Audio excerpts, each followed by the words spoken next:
Olá, eu sou a Juliana Prado da CBN. Olá, eu sou Estela Campos, editora de carreira do jornal Valor Econômico. E começa agora mais um episódio da nova temporada do CBN Professional, que é uma parceria da CBN com o jornal Valor Econômico. Aqui você encontra dicas sobre gestão e carreira para inspirar você. E nessa temporada tem uma novidade, além de nos ouvir, você também pode nos ver. O vídeo desse episódio está disponível nas nossas plataformas digitais. Então ajeite os seus fones de ouvido, aumente o som do seu tablet, do seu computador ou da sua televisão, porque a partir de agora nós vamos aprender muito por aqui sobre os novos desafios da liderança.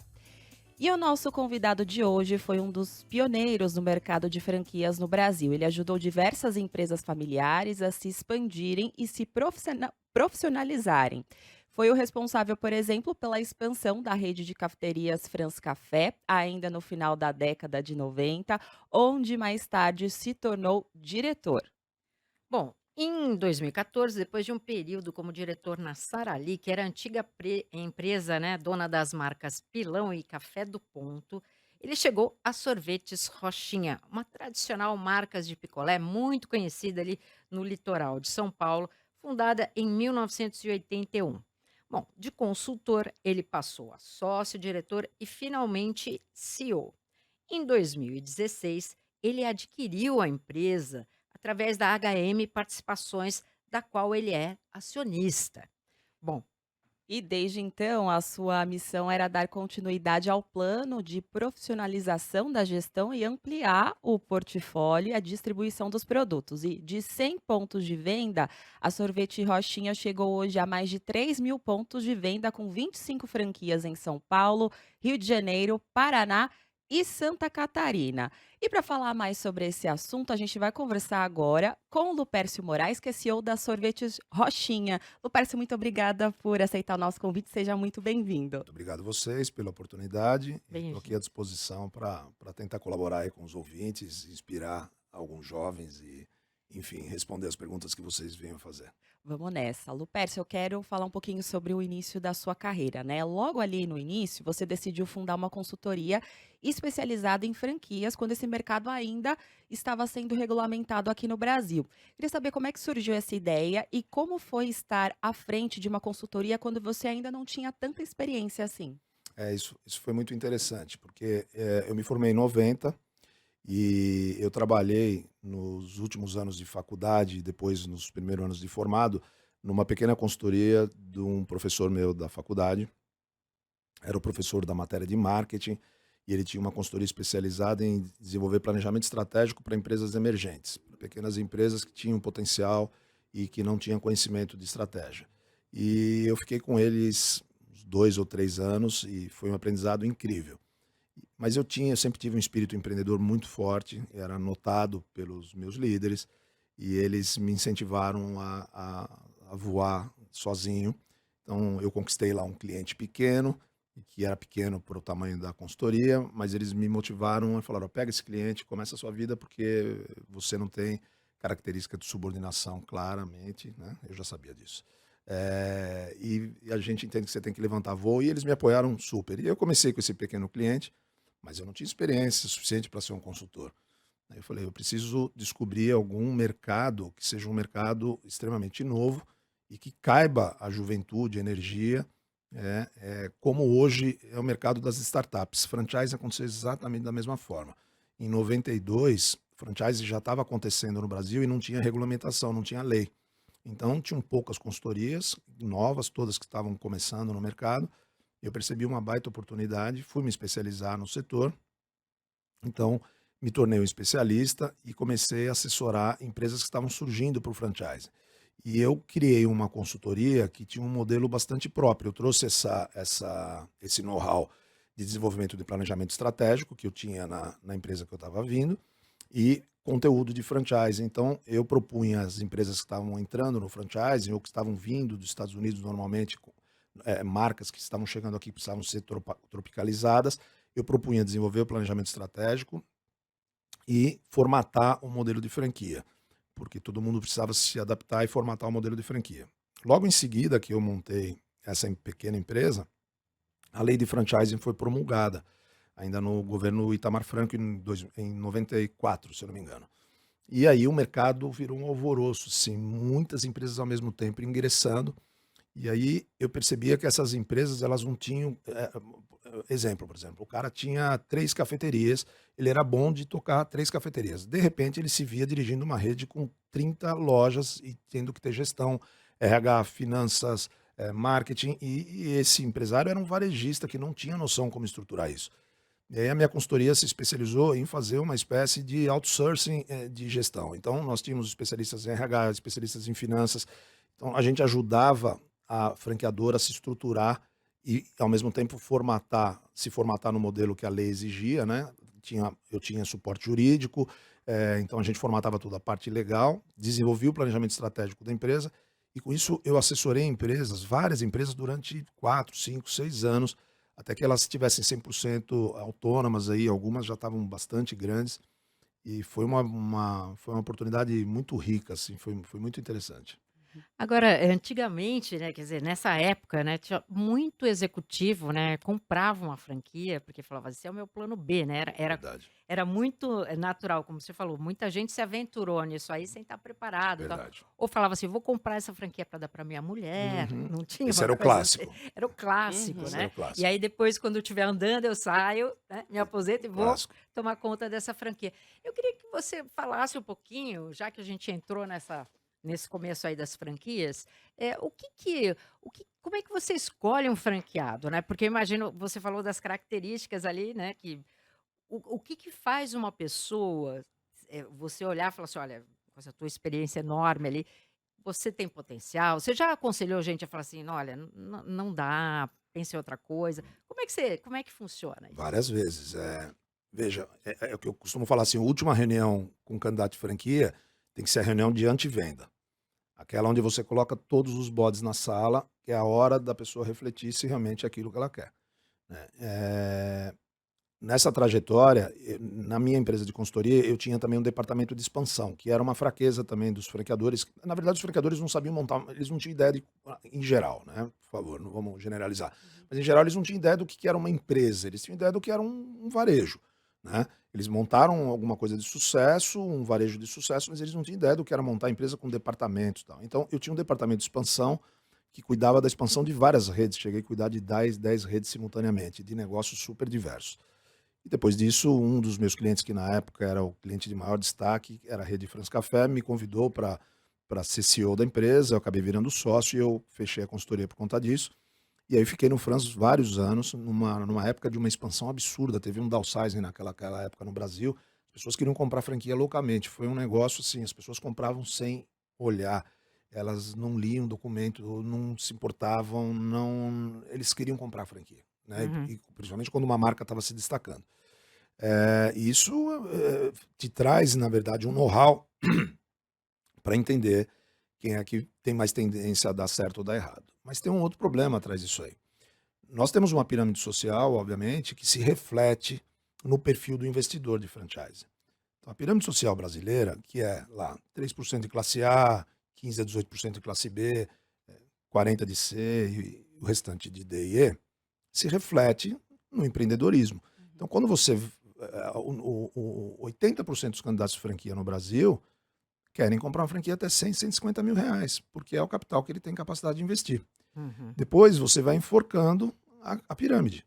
Então, franquias acima de 500 mil, 1 milhão, você tem uma minoria e um fluxo muito menor de candidatos. Uhum. Né? Candidatos que evoluem, porque o cara entra no site, acha o máximo, na época não tinha site, ele pedia material, você mandava pelo correio, ele achava lindo, ele via uma loja, achava bonito, quando ele viu o preço, ele falava: não é para mim, ele não evoluía. E aí, o que acontece com isso? Um funil. Então, uma franquia de 100, 150 mil reais tem 500 candidatos por mês, uma boa franquia, né? Franquias acima de 500 mil tem 50, 100 candidatos por mês. Então já começa aí, a oferta é muito menor. Uhum. E se você precisa fazer expansão, o mundo ideal era você fazer a seleção e realmente, se você perceber que a pessoa, sabe, tem algum quê que gera risco, você reprovar o candidato. No mundo de verdade, isso não acontece, porque senão você não consegue expandir. Então você tem que ter tolerância. Né? Você Uhum. tem que ter tolerância. Quem fala ao contrário está mentindo. O cara não consegue. Por quê? Porque você tem 2 candidatos finais para montar uma franquia numa área-chave, porque esse cara tem um recurso. Então você vai escolher aquele que você entende que vai te gerar menos problema. Obviamente que tem alguns que são brilhantes, você percebe claramente que esse cara vai dar certo. Né? Uhum. Mas tem alguns, né, as esposas lá. Mas eu vendi para centenas de esposas. Olha, meus filhos agora estão numa fase que eles não dão mais trabalho e chego porque ela abriu mão da carreira dela, então agora é a hora de eu compensá-la com o quê? Franquia. Faz todo sentido, né? Uhum. Parece meio piada, mas faz todo sentido. Quer dizer, a mulher Ah, por uma alguma razão. oportunidade, né? Oportunidade, a mulher por alguma razão consensual ou não, criou os filhos e largou carreira e depois deve ter pressionado o marido e falou: Ó, agora eu quero voltar para o mercado. Como você vai voltar depois de 15 anos? Né? A franquia era uma solução legal. Qual era o grande problema desse perfil? Era que o marido ficava com essa conversa de que eu também vou sair, aí eu vou pegar meu fundo de garantia, monto mais três, a gente vai montar uma holding, né? E normalmente esse marido ele atrapalhava mais do que ajudava, porque ele queria achar erros da franqueadora, ele queria mostrar para a mulher de que ele conhecia muito, né, de negócio. Então, ó, o balanço não tá legal, a forma que eles fazem o DRE é isso, a forma que eles fazem marketing é aquilo, isso só atrapalhava. Eu tinha maridos que chegou no nível assim de a gente proibir o cara na presença do cara nas reuniões. Porque a mulher estava super afim, ela estava numa fase que ela sabia que a franquia era o ideal para ela, porque ela estava disposta a ser subordinada a um processo de uma marca, ela se dedicava pra caramba, era cuidadosa com os processos, passava pelos treinamentos e levava a sério. Quando o marido se envolvia, normalmente era um detrator dos processos, né? Uhum. E muitas vezes a gente percebia até um certo ciúme com o sucesso da mulher, Sim. né? E era muito interessante isso. Eu vivi muito essa experiência, muito. Eu dei várias entrevistas na época falando, cara, eram as minhas melhores franqueadas. É assim, era incrível como elas. Mas quando elas tinham autonomia. Quando elas não tinham autonomia, virava um inferno a relação. Então, era Uhum. uma zona de risco. Quando você vai aprovar um franqueado, isso não pode ser um critério para você aprovar ou não. Se o marido está dando a franquia para ela, você falar, ah, isso tem um risco. Tem um risco, mas se você Uhum. deixando claro as regras do jogo, e eu sempre deixei, falava, olha, a franqueada é ela. Vamos entender aqui, ô cidadão. Legal, você é super bem-vindo. Eu sei que esse capital está vindo do seu bolso, bacana. Mas ela é franqueada, é ela que vai vir nas reuniões, ela. E tinha cara que não deixava, tinha ciúme da mulher ficar no treinamento, tinha. Sabe, ele Aham. concordava com tudo. Aí quando começava o Aham. jogo, A ele, vida real. ele queria dirigir, a decidir se ela ia ou se ela não ia na convenção. Como? Aham. Então, assim, Entendi. é uma vida. É complexo lidar com isso. Agora, em termos de competências aí profissionais, o que que faz um bom franqueado? É o mais organizado? É o foco na estratégia? Como é que você... Eu diria que é o seguinte: primeiro, o cara tem que ter total consciência do que ele está adquirindo. Primeiro, do sistema que ele está ingressando. Né? O sistema de franquia, você tem marca mais tecnologia. Então, quando eu olho, eu falo assim: ah, eu tenho R$ 500.000 no bolso, então eu quero montar uma sorveteria. Né? Eu vou montar a sorveteria Lupas Ice Cream, porque eu viajei, eu vi um monte de coisa legal na Itália, eu sou um cara inspirado, tenho capacidade de contratar um arquiteto, vou contratar um mestre sorveteiro e vou montar um negócio com a minha marca, ou eu vou comprar uma sorveteria e vou ver o que tem à disposição do mercado. Então, quando você pondera essas duas questões, você tem que olhar muito para o seu perfil, né? Perfil de risco que você tem. Se você Uhum. for um autoempreendedor, vai montar a Lupas Sorveteria, Ice Cream, porque você é um autoempreendedor, você está afim de correr risco, você tem um ímpeto empreendedor, você vai correr o risco. Segundo o Sebrae, esse risco, 80%, em torno de 80% das pequenas empresas, elas fecham em 5 anos. Quando você vê esses índices do franchise, eles são o inverso, quer dizer, é muito mais protetivo o modelo. Sem dúvida, é muito mais protetivo. Isso é no mundo. E o Brasil está Uhum. maduro pra caramba no franchise. Então, quando você não tem um perfil muito empreendedor, você quer sair da vida corporativa e ser dono do seu negócio, mas com uma proteção, tá certo? Sabendo que você vai estar subordinado a um processo, se você tiver essa consciência que hoje nós estamos falando em mais de 30 anos do franchise sólido no Brasil, as pessoas chegam nas reuniões muito mais maduras, mas muito mais maduras, muito. É incrivelmente diferente do que era lá atrás. Então, fica muito mais fácil. Ontem mesmo eu fiz a última reunião anti-venda de uma franquia nossa, que eu só participo da última etapa, né, o meu time de expansão que toca. Na última etapa, eu faço uma reunião anti-venda, talvez porque também esteja bem maduro, né, já com 56 anos de idade, tipo, Vocês estão conscientes do que vocês estão fazendo? Daí o cara perguntava: mas eu posso criar um treinamento, tal, tal, tal. Isso você pode, mas você não pode desvirtuar o modelo do negócio. E se você entrar no negócio para ficar questionando o modelo, você está no caminho errado. Agora, se você quer participar de um comitê, de um conselho, você vai ser ouvido, certamente suas ideias vão ser divididas. Hoje as franquias também estão maduras do outro lado, né? Uhum. Compartilhar ideias, se elas forem pertinentes, elas podem ajudar a ajustar o modelo, mas saiba que você está entrando num modelo, tá, sabe, num modelo de negócio que você tem que ter subordinação ao processo. Uhum. Não dá para você criar produto da sua cabeça e quando eu chegar lá descobrir que você Então está você tem vendendo um que você produto. tem que entender que a autonomia é ali É restrita, né, restrita, não tem né? como, né. Então, assim, eu acho que assim, quando o cara ele foi executivo a vida inteira, ou esposa, ou a mulher que foi executiva e está no momento de franchising porque não quer correr o risco dos 80% aqui, eles normalmente eles estudam bastante, eles vêm consciente. Então, isso já filtra por si só. É um autofiltro. Eu acho que o empreendedor porra louca, ele já não está mais procurando franchising.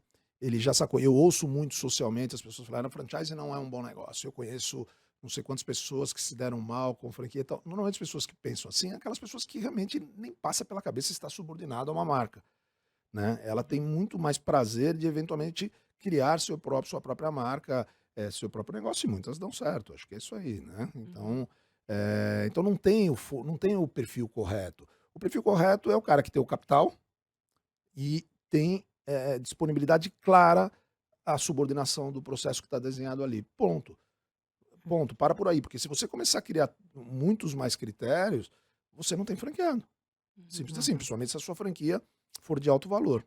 Você não tem, você tem pouca gente com 500 mil, com 1 milhão no bolso disposta a investir, e disposta a investir com risco de perder, porque isso é um negócio, ele tem riscos também. Sim. O fim da conversa é sempre essa, mas vocês entendem que isso aqui tem risco? Você não está assinando uma pólice de seguro. Então, minha marca tem 40 anos, é uma marca super sólida, mas isso não quer dizer que a sua loja vai ser blindada, né? Pode dar errado. Uhum. Uhum. Tem que ter consciência. Sim. Ô, Pércio, voltando um pouquinho a falar da sua linha do tempo da carreira, você até citou um pouco, né, que você se tornou diretor do Franz Café, até então uma das suas clientes da sua consultoria, né, e poucos meses depois você encerrou essa empresa. Queria saber como é que foi tomar essa decisão e quando é que você soube que era o momento mesmo, de fato, de encerrar esse negócio? Então, eu sou o clássico empreendedor, né, que no Brasil, que não tem juízo, obviamente, né. Então, assim, eu comecei minha carreira muito cedo, eu vim da época que se trabalhava já com 15 anos, ia estudar à noite para trabalhar, fazia datilografia e ia trabalhar na empresa eu vim de classe média, então meu pai tinha alguns amigos, e aí: "Olha, vai trabalhar na empresa do vizinho aqui, e para virar homem". Então, isso era normal. Eu trabalhei desde os 15 anos e depois, quando estava na faculdade, eu ingressei numa vaga numa grande multinacional, uma vaga de trainee e tal, que nossa, minha família ficou super feliz com isso, né, pô, uma conquista. Eu entrei, tinha uma vaga só, 500 candidatos, e eu passei. Então, poxa, esse cara, todo mundo achava que eu tinha um baita potencial, então legal, esse cara é bom mesmo. E aí eu fiquei lá, sei lá, acho que 9 meses, e o cara que me contratou e que me falou: "Cara, você é um águia", ele falou: "Meu, você tem que sair daqui e ser empreendedor, você não tem, um mínimo perfil de subordinação a processos, a pessoas, você é muito criativo, você quer tomar frente de tudo e isso dentro de uma multinacional não vai funcionar". Para mim isso foi fantástico, a partir dali eu nunca mais, fui subordinado a ninguém. Na verdade, essa empresa de consultoria que eu trabalhei do meu professor, não era exatamente funcionário, ele era meu professor, ele achou que eu era um talento, então eu era lá um consultor júnior associado, tinha bastante liberdade, eles me davam bastante liberdade, então eu não me sentia numa estrutura onde eu era, né, onde eu era um funcionário. E dali, rapidamente, eu me enderecei para minha carreira. Então, o empreendedor, ele não olha para trás, né? Quando a oportunidade aparece, e principalmente quando você é mais jovem, né? Naquela ocasião, eu provavelmente nem consultei minha esposa, né, eu nem lembro, mas eu sabe, Uhum. eu tinha uma consultoria que estava indo super bem, mas o Franz era uma marca que estava brilhando, eu tinha uma relação muito legal com os donos e eu vinha fazendo um trabalho, minha empresa vinha fazendo um trabalho que estava transformando a empresa deles realmente. Na época eu lembro quando lançou o Valor Econômico, isso deve ter sido o valor deve ter nascido em 2000. 2000. Eu fui capa de um valor, assim, devia ter 6 meses o valor. na época era a Gazeta Mercantil, era o grande Sim, eu fui da veículo. Gazeta Mercantil e fui no começo do Valor, eu sei disso. Exatamente. Eu acho que assim, 6 meses depois do Valor, nós somos capa do Valor, porque, meu, a empresa começou a brilhar. Em 2014 ganhei o prêmio Endeavor dos 10 empreendedores do Grande Brasil, junto com a revista, não era Exame, a Você S.A. É, o projeto brilhou e, assim, aquilo brilhou meus olhos. Eu morri de pena de fechar a consultoria, não tinha um sucessor claro. E ali eu saquei também, naquele momento eu saquei que eu ia virar escravo de mim mesmo se eu tivesse um negócio personalíssimo. Então, e eu já não consegui, muito jovem, eu não conseguia ter férias, eu não conseguia ter descanso. Eu falei, eu tô meio pro caminho errado.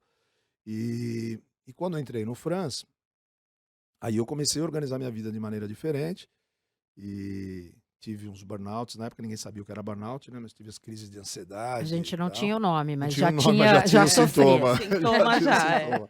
Ah, fui internado várias vezes de noite achando que estava morrendo e tal, aquelas coisas. Aham. Então, assim, eu não olhei para trás, assim, era uma oportunidade muito, muito especial. Da mesma forma que quando eu saí do France, porque eu estava tendo os meus burnouts, e eu falei, cara, eu vou morrer aqui, eu também não olhei para trás. E, olha, foi um momento que eu estava, assim, em destaque de carreira, com 30 anos de idade e tal, eu não olhei para trás, falei, eu tenho que, foi com muito pesar, obviamente, que é um negócio que você ajuda a construir e tal, mas eu acho que, assim, o empreendedor ele tem que ter bons mentores na sua vida, mas tem que seguir seu instinto, né? Tem que seguir seu instinto e quanto mais juventude, mais energia você tem para cair e levantar. E isso naturalmente vai diminuindo ao longo do tempo, porque a prudência vai tomando espaço.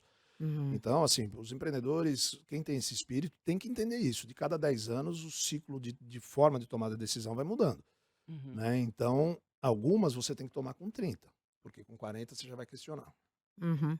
né? Então, e com 50 mais ainda. Uhum. uhum, Agora, no Franz, né, voltando um pouquinho, eram dois sócios, que eram dois irmãos, né? Era. Gestão familiar, né? Você vinha de fora, né? Eu queria que você contasse um pouquinho como é que é isso, porque você, né, sempre entra na gestão familiar. Qual é a dificuldade de quem vem de fora, né? Como é que é para você? Quais são as dicas e os aprendizados que você teve, né, Não, com isso é um isso? pepino tão grande.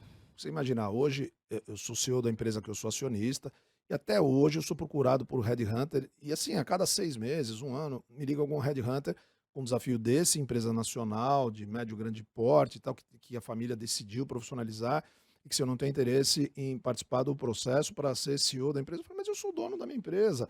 Aí e as pessoas, mas porque isso realmente se tornou uma especialidade, mas foi de maneira empírica que isso aconteceu na minha vida. Eu acabei me tornando um especialista em turbinar marcas de alto potencial. Isso foi um acaso na minha vida. E aconteceu isso porque eu tinha uma habilidade inata de lidar com conflitos.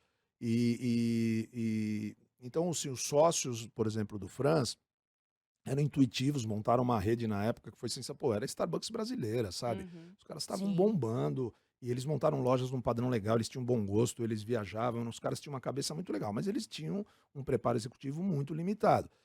A minha empresa deu consultoria para o Franz durante 4 anos. E a gente foi tomando cada vez mais espaço dentro da gestão do Franz, e eles deram espaço para a gente. E aí, no final, eles falaram, cara, e dando aqueles puxões de orelhas. Eu desenhava o planejamento estratégico, eles conseguiam implantar metade.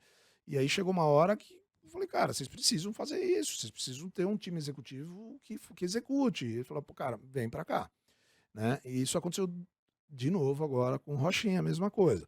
Então aí eu acabei pulando para dentro, deu muito certo, foram 4 anos, começou em 2000, foi até 2004, foi um sucesso enorme, a gente, sabe, teve um destaque bastante grande, a rede cresceu, desenvolvemos formatos, etc e tal, mas a profissionalização traz sempre para essas pessoas, eles acham, na verdade, eu imagino, eu consigo me colocar no lugar dessas pessoas. Elas ficam angustiadas porque elas têm um grande negócio na mão e elas não conseguem exatamente, elas entendem o que o consultor tá preconizando, mas elas têm dificuldade por falta de preparo de colocar em prática. Daí fala, bom, a solução é trazer o cara para dentro. Quando traz o cara para dentro e começa a colocar em prática, né, fala, "Pô, mas e a minha liberdade, né?" Uhum. E aí chega uma hora que ou você, pelo menos nos meus casos, assim, ou eu compraria a parte deles ou eles comprariam a minha. E no Rochinha foi a mesma coisa. porque é a dor da profissionalização para uma família que está acostumada durante anos ter acesso ao caixa, decisões de maneira intuitiva, a mudar de rumo a qualquer momento. E quando ele não pode mais fazer isso e ele ainda é majoritário, dá um desespero, eu imagino. Uhum. Né? Hoje eu consigo olhar e imaginar a angústia deles. Mas a escolha foi deles, né? Tá no contrato, vai ter que encarar. E aí, então assim, não é fácil, não é muito difícil. Eu imagino assim que para um executivo puro assumir esse tipo de posição é que a minha situação as 2 vezes foi como acionista, né. No Franz, na verdade, eu entrei como executivo, mas logo eu tinha um stock option, eu consegui atingir minhas metas, virei sócio e aí te dá mais envergadura, obviamente foi muito rápido que eu virei sócio, e te dá mais envergadura para você encarar. Mas como executivo, você fica numa corda bamba terrível. Porque você vai. Como que você vai colocar os caras no corner, né? Tipo, olha, tem que seguir regra, tem que ler balanço, tem que tirar dinheiro só quando o dinheiro está disponível, né? O cara tá O acostumado, cara né, tá a acostumado. empresa é A dele, eu empresa tiro é dinheiro dele. quando eu quero, né, invisto no que É, eu acho bom. é super complicado. Uhum. E o José Lopes, né, que Aham. era que foi o fundador na época ele tinha, quando vocês compraram, né, a parte lá do Rochinha, ele era assediado por outras empresas. Como é que foi essa negociação? A Rochinha é uma empresa aqui no estado de São Paulo, queridíssima, né? Uma das marcas. Quem não diria- experimentou um Rochinha, É né, Juliana? verdade, Pelo faz amor de parte Deus, é um da sorvete muito bom, viu? Se memória, você né, de tá Memória férias. afetiva É. maravilhosa, né. Então é uma das marcas brasileiras de consumo, eu diria que se não há marca brasileira de consumo, talvez junto com o Biscoito Globo do Rio, vai, que eu realmente reverencio muito, que tem essa memória afetiva, que está na mão ainda de gestores brasileiros, sabe, uma marca realmente incrível. E eles estavam sendo altamente assediados por fundos, por potenciais compradores, e realmente esses eram bastante empíricos na gestão, assim, e muito pouco profissionalizada a empresa. E aí era diferente. No Franz, eles, eles não eram gestores de carreira, mas eles tinham muito mais preparo. No Rochinha, não. No Rochinha era uma estrutura familiar bem complexa. Então eles tinham ideia, já tinham sucesso há muito tempo, já tinham ganhado dinheiro, então eles tinham status, moravam bem, se relacionavam com pessoas bacanas, tal, tal, tal, mas eles não tinham a menor ideia do que era profissionalizar e quando eram assediados pelos fundos, eles não tinham o que entregar para o fundo, mas eles percebiam que eles tinham valor porque eles eram muito assediados. Então, é bobo, obviamente, que o cara não era. Então, nós ajudamos eles a estruturar o valuation da empresa, demos as orientações necessárias, como é que eles deveriam passar por um processo de M&A, e eles entenderam que, para isso, eles precisavam profissionalizar a empresa para obter mais valor. E nos convidaram a fazer esse processo de profissionalização, mas a gente só concordou sendo acionista, porque eu já sabia que era quase impossível sendo executivo ou consultor. Nessas alturas eu já tinha 45 anos de idade, então você já tinha mais experiência. E aí nós acabamos entrando como acionista, a família não se adaptou com a profissionalização. Em 2 anos, eles quiseram antecipar a saída deles do negócio. Aí nós fomentamos, trouxemos novos acionistas para a nossa empresa, para a HGM2, e adquirimos 100% da empresa em 16, mas nós assumimos a gestão 100% em 2014, faz exatamente 10 anos. Então foram 2 anos com a família, foi dificílimo, mas a gente caminhou, começamos a organizar a empresa, implantar sistema, processos, desenvolver plano de expansão, etc. Obviamente, quando eles saíram, a empresa capitalizada e com um grupo de acionistas com preparo, os meus acionistas são pessoas muito preparadas, então, nós temos um conselho que funciona de uma maneira muito bacana, com altíssimo nível. E aí a empresa, obviamente, prosperou de uma maneira diferente, porque a gente conseguiu colocar os planos todos em prática e explorar aí o potencial que a marca nos oferecia. Uhum. E nesse processo aí, como é que você faz para conquistar a confiança das pessoas, né? Porque sempre tem um que vai contra ali, né, na família e tudo mais. Como é que é esse processo de convencimento, de conquistar mesmo isso? Eu acho assim, primeiro você precisa entender profundamente os anseios da família, o perfil dos acionistas, se colocar no lugar deles o máximo possível. É muito Porque difícil. tem gerações também, né, uma Gerações, família não é só o fundador, né, você Sim, tem a primeira geração, a segunda geração, não sei muito sim. como que complicado. era no caso deles, né, Não, no mas caso da Rochinha, ele tinha 6 filhos, tinha desde filho que trabalhava como motorista de caminhão, filho dentro da produção, filho diretor financeiro, filho diretora de marketing, filha diretora de administração. Então você tinha filho, ou seja, em todas as áreas da fábrica, da mais simples função até a função de maior responsabilidade. Então você tem que buscar primeiro os seus aliados, as pessoas que têm mais capacidade de compreensão no processo, tem que buscar confiança. Obviamente que o seu histórico profissional te credencia, então isso ajuda muito, Uhum. né? Então, toda vez que as coisas estão desgarrando, você tem que tentar lembrar, olha, quem me chamou para vir aqui foi você, então, se, sabe, eu vou facilitar o máximo que eu puder, mas você também tem que me ajudar a andar aqui, porque a Uhum. família é sua, né? Uhum. Então, vocês têm as suas idiosincrasias, a gente não pode entrar no âmbito familiar, a gente tem que beirar o âmbito familiar para ter a compreensão necessária para não esbarrar demais em suscetibilidades, mas você não pode viver a vida dos caras, o sofá é deles. E normalmente essas famílias estão acostumadas a resolver as coisas na macarronada do domingo. E no começo, quando você assina a regra de governança, você tem que deixar muito claro que isso aí acabou. Vocês podem até continuar fazendo o domingo de vocês, mas a minha segunda não vai mudar. Você não adianta chegar aqui segunda, e eles tentam. Uhum. Segunda-feira era o pior dia nos primeiros Tipo, 2 mudamos anos. de ideia na macarronada, né? Várias vezes. Várias vezes. Olha, a família se reuniu. Hã? E E lembra do contrato que você assinou? aham. Então, isso é coisa Não, e isso séria. é em todas, muitas, É né, muito empresas louco. familiares. A É gente não muito está louco. falando do caso específico deles, É, mas Imagina, em isso é todos os geral. é geral. Olha, nós fomos para Miami e ficamos 15 dias refletindo e a gente definiu que, pô, nós não queremos mais profissionalização. Ah, é? Então tá bom. É coisa, você conta, parece piada. E assim, eu acho que a minha capacidade que eu fui desenvolvendo de maneira nata é realmente de dar uma engrossada na hora que precisa, passar um pouco a mão na hora que precisa e botar essa turma nos eixos de alguma maneira. Eu não sei de onde veio isso, mas realmente eu confesso que eu tenho uma grande habilidade para isso. Uhum. Bom, a gente falou um pouquinho sobre franquia, né, e a gente ficou com uma dúvida. Você até citou um exemplo aí de um franqueado que falou: "Ah, eu posso treinar dessa forma", e você sempre volta a pessoa para o eixo: "Ó, você pode, mas temos aqui um contrato", né.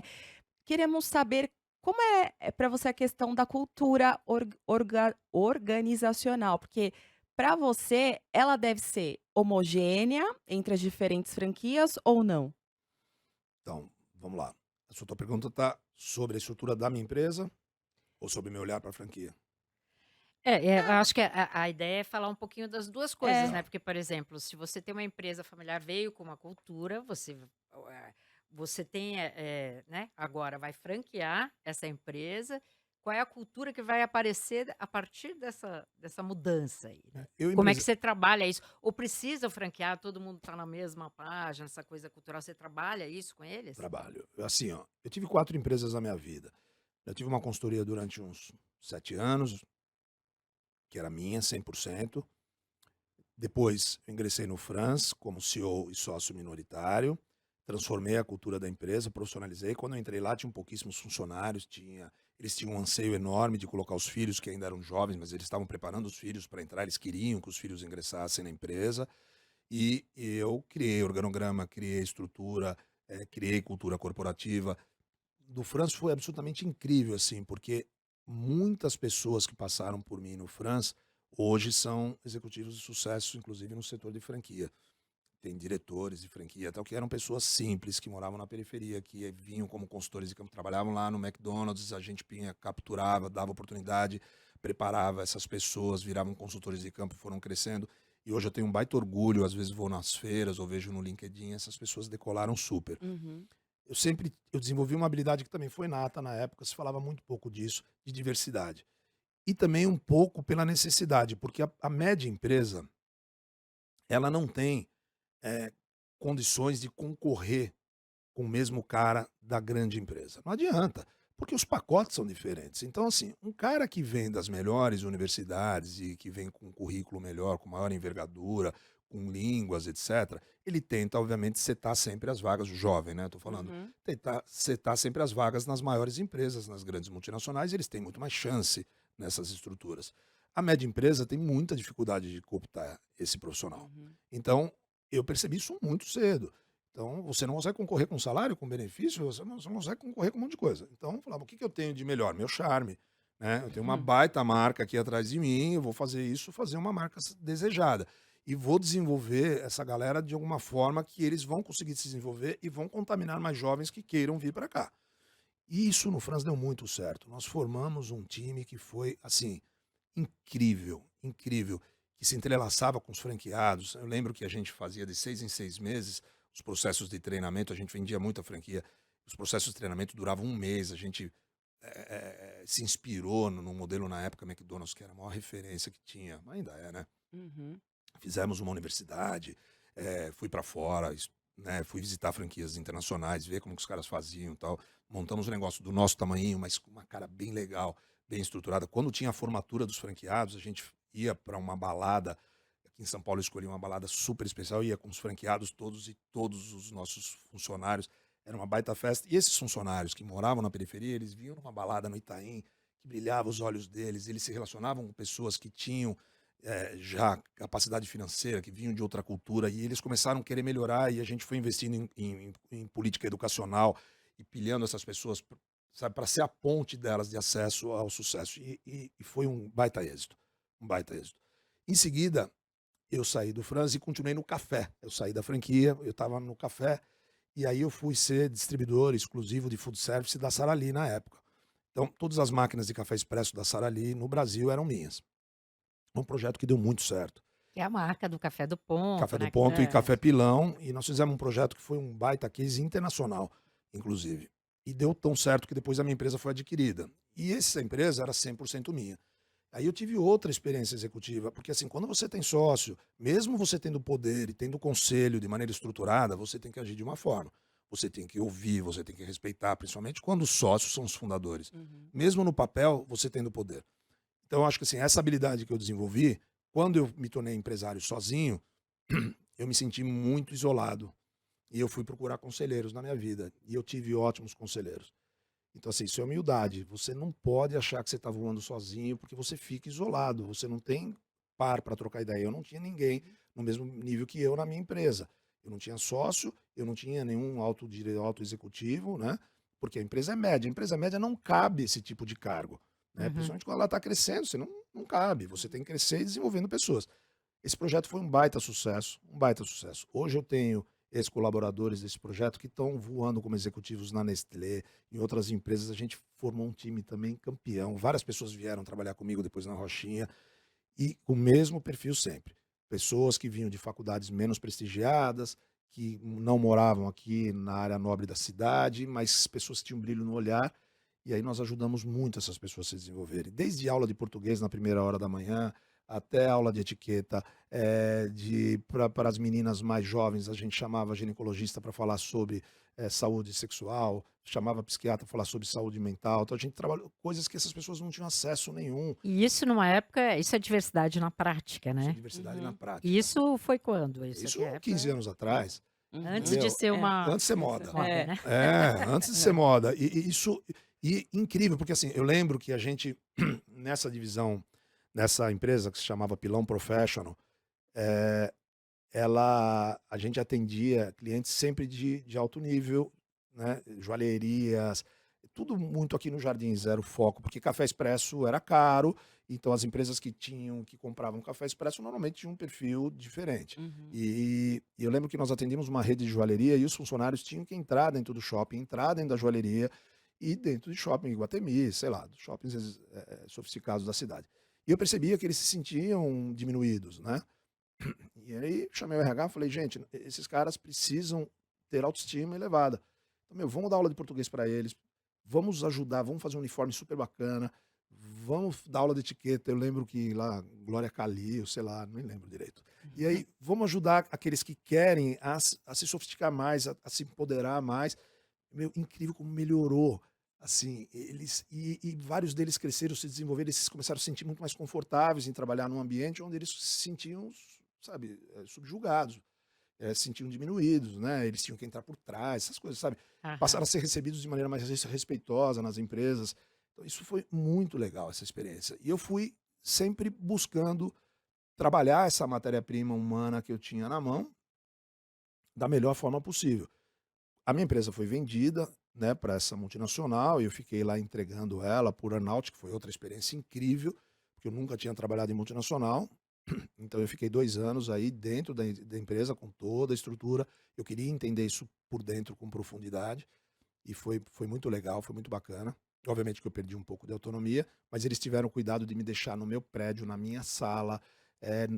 Alguns executivos da empresa tentaram levar minha unidade para o prédio da empresa mãe, e o presidente, que hoje é meu sócio, cara fora da curva, eu lembro que numa reunião ele falou: não, não, não, não, não, porque os caras falaram: não, tá sobrando espaço lá, vem para cá, cara, vai ser demais, você e tua equipe aqui. Tá? Ele falou: não, não, não, vocês vão matar o DNA da empresa desse cara.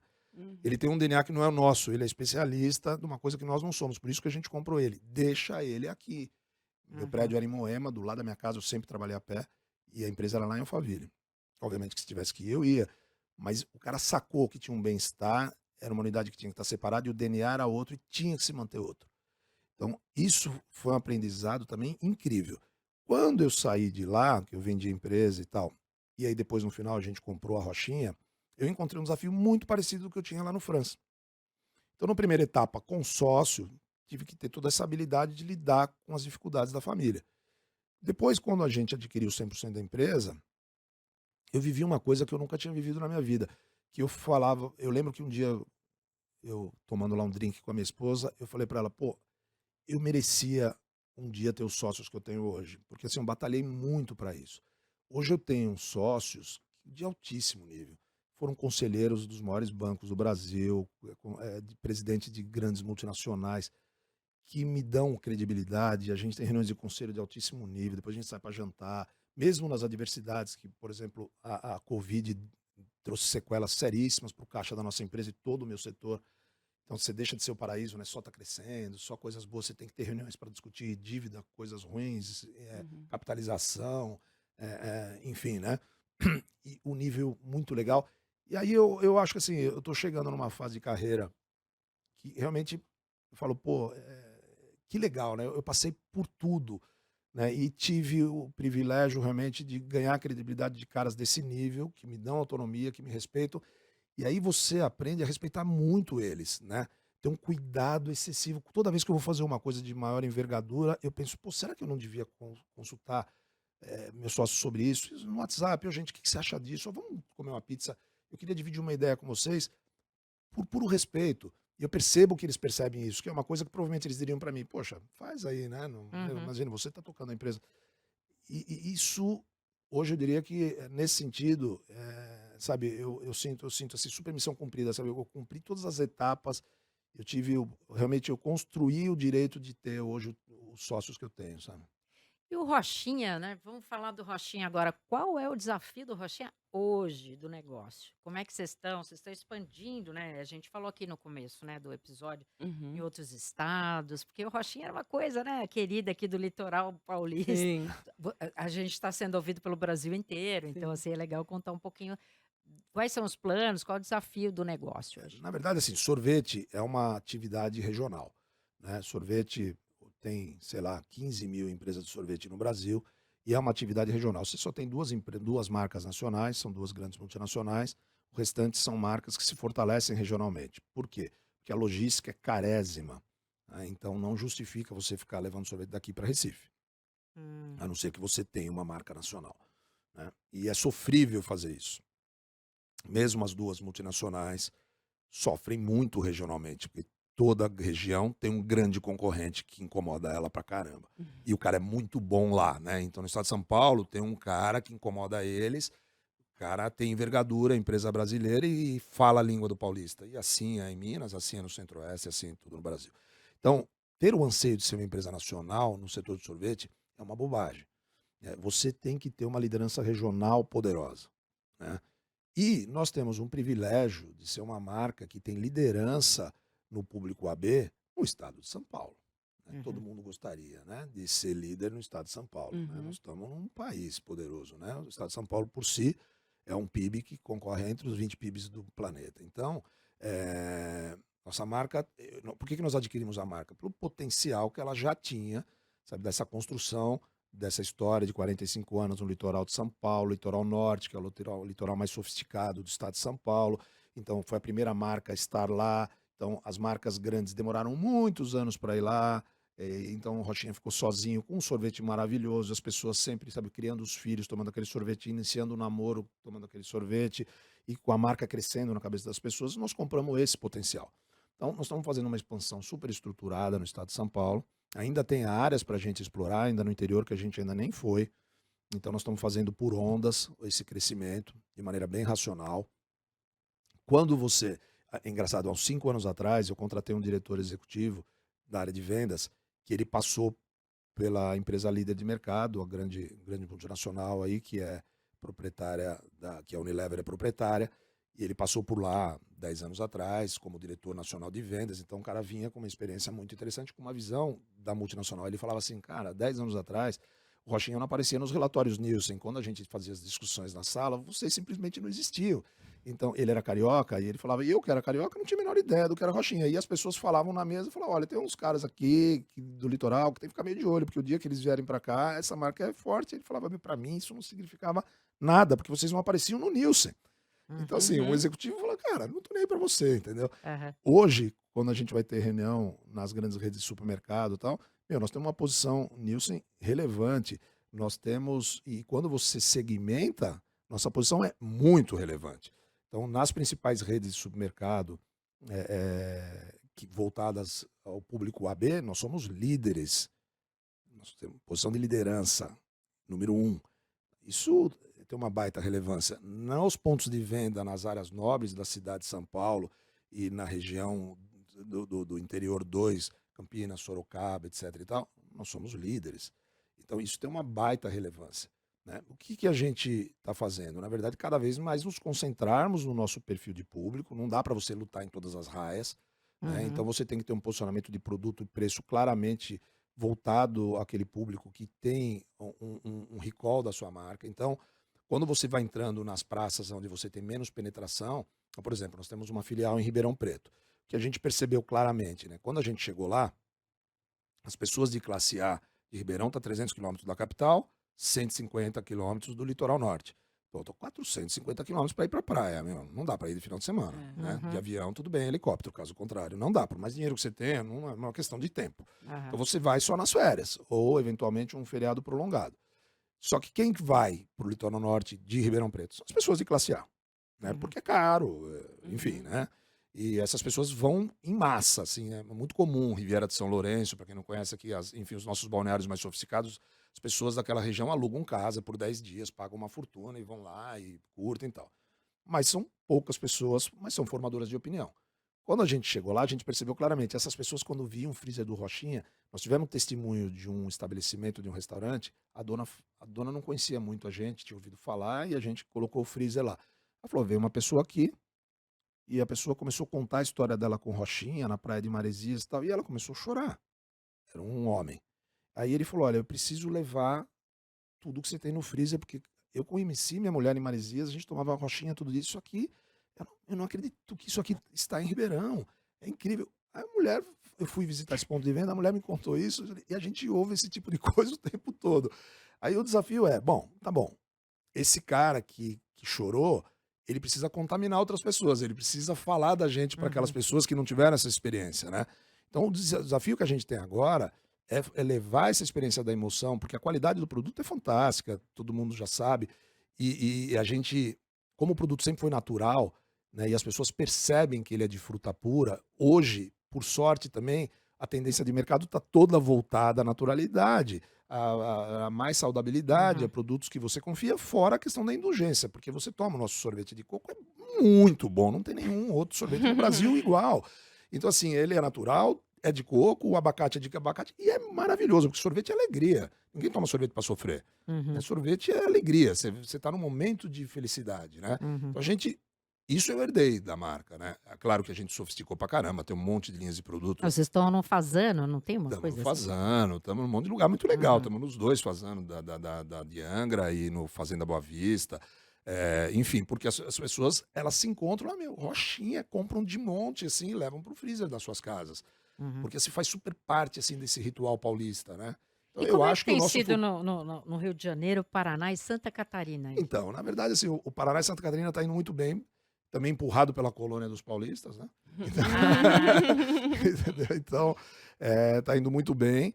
Então, nós devemos ficar nesse eixo sudeste e uhum. fortalecer muito a nossa distribuição nos próximos anos, nesse eixo sudeste. A ideia é crescer no sistema de franquia, é um dos canais da companhia, ainda é um canal que representa 15% do nosso business. Nós somos multicanal, então nós temos operação de praia, nós temos operação de autosserviço, que são supermercados, temos operação do pequeno varejo, que é padaria, bares, restaurantes, e temos a operação do canal franquia e o canal eventos também. O canal eventos da Rochinha é sensacional, assim, as pessoas contratam o carrinho da Rochinha para o seu casamento. E a noiva vai sentada em cima do carrinho, porque tem uma história que representa aquilo. Então entra na pista de dança e é um ofurô, assim. É um negócio muito legal. Então a Muito gente legal. explora muito isso. Tem presidente de empresas, de grandes empresas que eles contratam para as festas de final de ano. O ano passado, eu não sei se foi a Google, eu não lembro, uma dessas big techs, que o CEO pediu uma roupa de carrinheiro, porque ele tem casa em Riviera, ele pediu a roupa que ele quis entrar fantasiado de carrinheiro, Meu empurrando o Deus, carrinho. olha Isso Uhum. é emoção. é, Isso é emoção da marca. A gente não pede isso, as pessoas é que pedem pra gente, né? Isso tem um valor que Sim. é espetacular, uhum. né? É história, né, a É história É, das história. pessoas é a história da marca, né. é. Exatamente. Tem que ser contada para as Uhum. gerações, né? Nós queremos. Agora, o esforço é tá emocionando os filhos, emocionando os netos, né? E essa geração que está crescendo voltada à saúde, isso é fantástico, porque eu tenho filha de 30 anos, que eu imagino que vai ter filho já já. E essas jovens mães, elas são super preocupadas com a questão da saudabilidade do filho, da questão alimentar.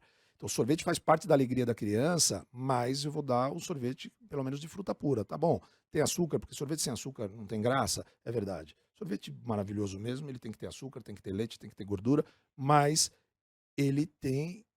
Quando você faz ele com fruta pura, um sorvete super gostoso, a mãe ela já fala, a criança não sabe ler. E ela começa a identificar o Rochinha pelo logotipo na praia e Uhum. pela cor. E ela já identifica e a mãe já fala: olha, vai no carrinho verde. A gente ouve isso o tempo todo. E depois ela negocia. Então, tá bom, quer um de chocolate? Legal, mas vai três de fruta. Então é três de Aham. melancia e um de chocolate. Que negociação gostosa, né, Não é também. legal? É, Tá muito dando bom. água na boca aí pra É. vocês também? Lupercio, o papo tá muito bom, mas a gente vai encaminhar aqui para o nosso final, a gente vai para o nosso quadro de dicas. Ah, legal. Eu queria saber o que que você faz para desligar um pouco, né, de tanto trabalho e cuidar da sua saúde mental. Você falou um pouquinho pra gente, né, que você teve burnout, né, quando ainda não tinha esse nome. Queria saber o que que você faz aí para dar uma desligada. Olha, para minha saúde mental, assim, depois de passar por crises de ansiedade seríssimas há mais de 15 anos atrás, eu aprendi que nós temos que ter nossa pausa, nós temos que ter nossa vida pessoal. Eu prezo muito por isso. Então, nós temos o privilégio de ter uma casa na praia, então a gente vai com certa frequência.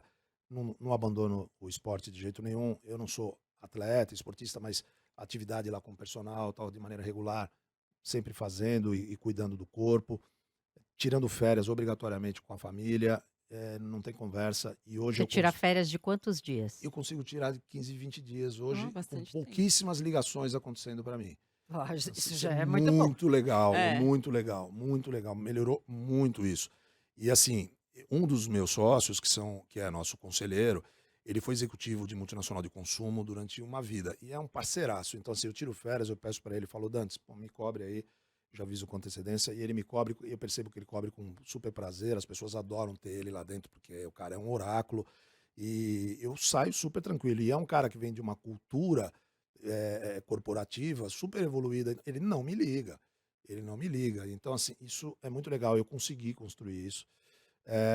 Faço terapia, me consulto com um psiquiatra para ficar sempre atento quando tem os sintomas de ansiedade e tal, porque nós, normalmente, esse tipo de perfil como o meu, vem de uma carga, normalmente tem esse perfil ansioso no seu DNA, Uhum, e se você não tiver ajuda, você perde o freio, sim. né? Perde o freio. Então, hoje eu realmente me apoio, eu tenho total consciência do que significa cuidar de saúde mental. Aconselho os jovens realmente a fazer isso. Eu não, veja, esse negócio de o balanceamento da carga de trabalho e falar que, olha, não, nós temos que trabalhar só 8 horas por dia, porque tem que preservar a nossa vida. Tem que preservar a nossa vida pessoal. Mas tem momentos que você tem que trabalhar 12, tem que trabalhar 12, faz parte do show. E até hoje, com 52 anos, 56 anos, eu faço isso nos momentos que a empresa precisa mais de mim, como essa semana nós estamos num momento super intenso, consultoria dentro da empresa, cheio de coisas acontecendo, reestruturação de projetos. Eu tenho trabalhado 12 horas. Ontem eu cheguei lá às 7h30 da manhã, saí 7h30 da noite, super feliz com projetos que brilham o olho e tal. Mas você não pode deixar isso ser uma coisa perene. Eu não deixei de ir na academia na hora do almoço. Eu pedi licença, olha, meio-dia eu tenho que fazer minha atividade, almoço em casa, volto rápido, né? Uhum. Tem que se organizar. Tem dias que não dá, obviamente. Mas se você quer ter sucesso corporativo, seja como executivo, seja como empresário, não dá para você imaginar que não vai ter esses momentos que você vai ter que ralar demais. Eu Uhum. acho que isso é uma baita bobagem. O que você tem que fazer é realmente construir uma vida com balanceamento, Uhum. né? E então, eu acredito que eu faço isso com uma boa qualidade. Eu e minha esposa é executiva, e também trabalhou sempre muito a vida toda, e a gente consegue balancear, a gente programa férias de uma maneira legal, sabe, vamos para a praia, por exemplo, sexta-feira, vamos para a praia quando a gente vai, vamos depois do almoço e vamos voltar segunda de manhã, legal. Eu tenho uma reunião de kickoff toda segunda de manhã, eu faço via Zoom antes de sair, depois pego o carro, venho. E ok, não deixo de estar presente. Eu tendo responsabilidade, você consegue. Em algum momento também da tua carreira com mais maturidade, você tem que se dar o direito também de ter esse Sim. balanceamento. Então, eu acho que é possível, mas imaginar que você vai ter sucesso na vida corporativa, sabe, cuidando mais da vida pessoal do que a vida executiva, é uma bobagem, na minha Uhum. opinião. Uhum. Né, eu não consigo imaginar que vai ter momentos que você vai ter que se dedicar muito, vai ter que se entregar muito, e a família vai ter que compreender, você vai ter que ter um jogo. Porque vai ter momentos que a sua esposa vai estar nesse momento. E eu vivi muito isso.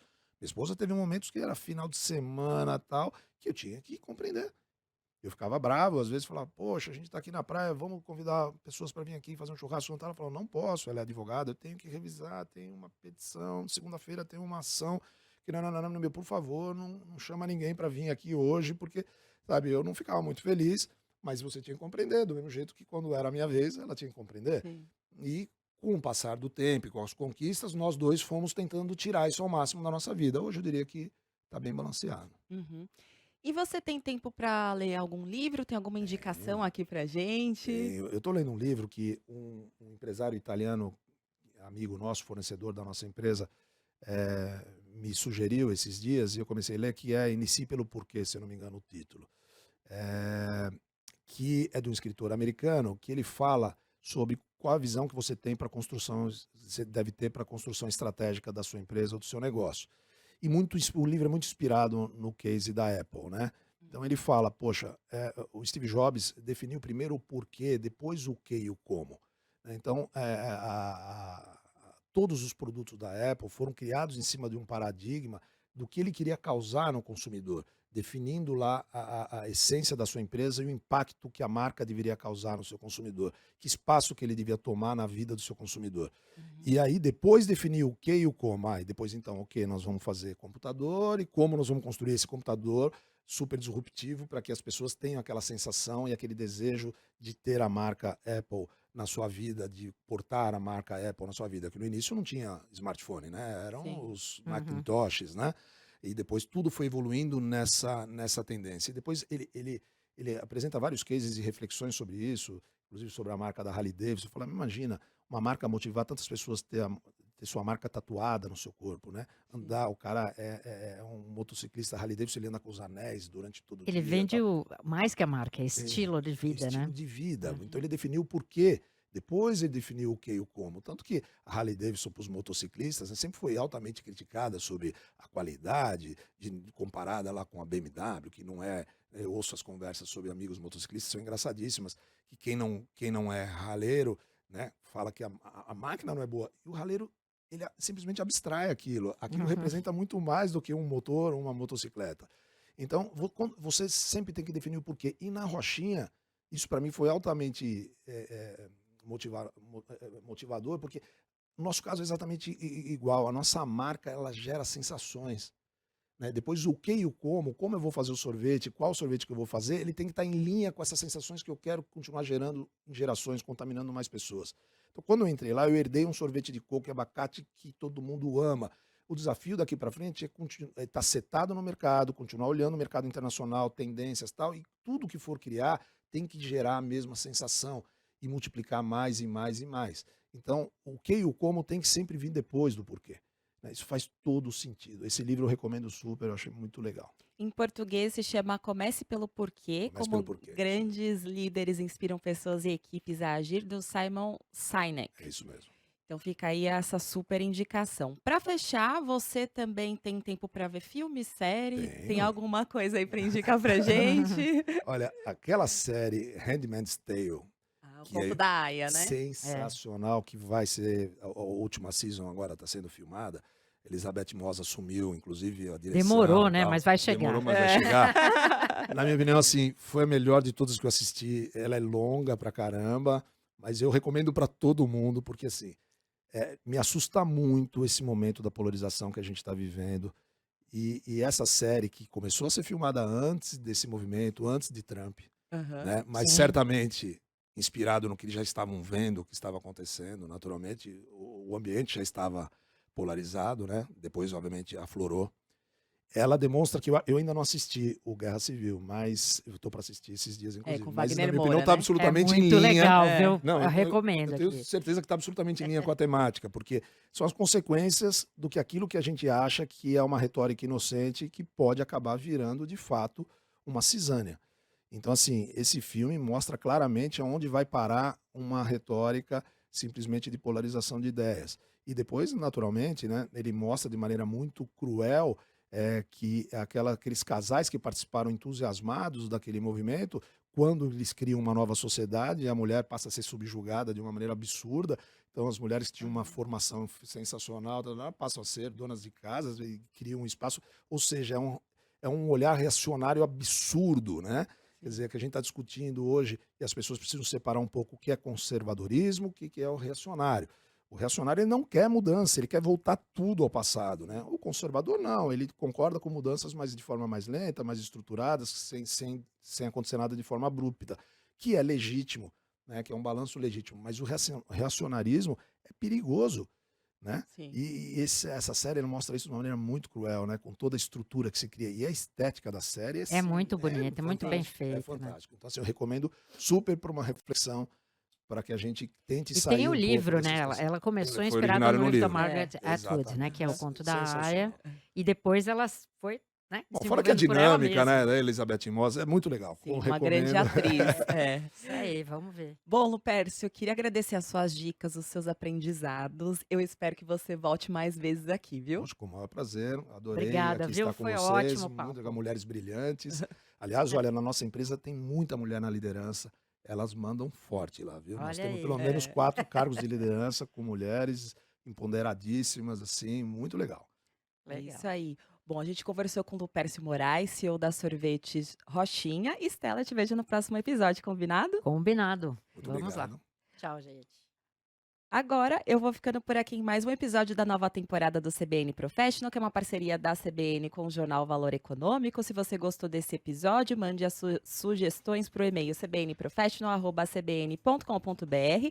E se você quiser saber mais sobre o assunto que a gente abordou aqui hoje, entra lá no site do Valor Econômico. Os trabalhos técnicos desse episódio são da Débora Gonçalves e a sonorização é do Cláudio Antônio.